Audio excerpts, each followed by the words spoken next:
వెంకటేశుని చరితము వింటే పాపములన్నీ తొలగుగదా.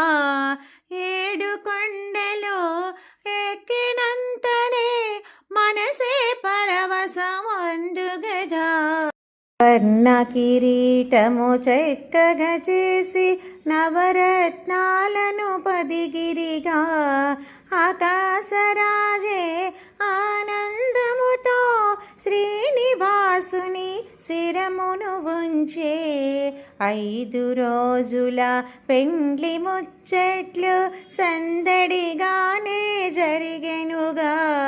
బ్రాహ్మణులందరూ సంభావనలతో సంతుష్టిగానే వెళ్ళిరిగా. ఆకాశరాజు ధరణీదేవి క్షీరధారలతో పద్మావతి శ్రీనివాసుని చేతిలో పెట్టే అప్పగింతలనే చేసిరిగా. వెంకటేశుని చరితము వింటే పాపములన్నీ తొలగుగదా. 7 కొండలు ఎక్కినంతనే మనసే పరవశ ముందుగదా. ముల్లోకాలకు మూలము అయిన జగన్నాథుడవు నీవే కాదా.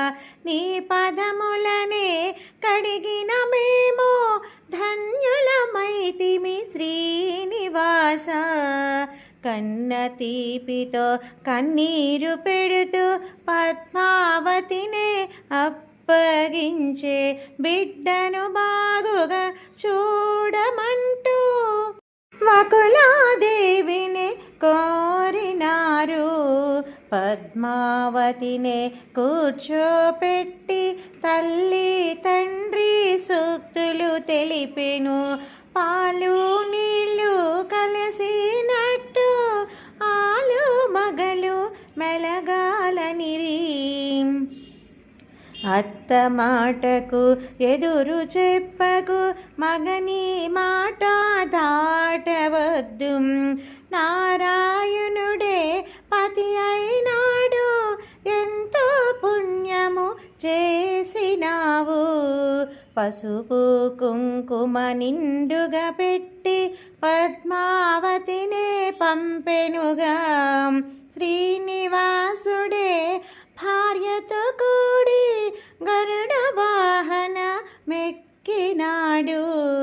వెంకటేశుని చరితము వింటే పాపములన్నీ తొలగుగదా. 7 కొండలు ఎక్కినంతనే మనసే పరవశమందుగదా. బంధువులంతా బయలుదేరి స్వామి వెనుక కదలిరిగా.